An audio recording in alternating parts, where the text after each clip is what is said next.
If you need to protect sensitive information, you can make a simple non-disclosure agreement. First, state the disclosing party. This is the one sharing the confidential information. Then state the receiving party, who is the one keeping the secret. Add names and addresses for both parties and the date of the agreement.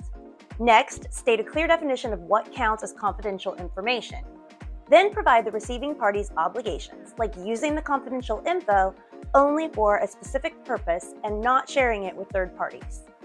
Also include key clauses like the duration, any exclusions from the confidential info, the consequences if the receiving party breaches the agreement. Finally, state the governing state law and add a simple dispute resolution clause. When you're finished, have both parties sign. Click on the link in the description to find a detailed guide for creating your own non-disclosure agreement, including a free template that you can customize. And if you still need help, use the link to FindLaw's lawyer directory to find a business attorney near you.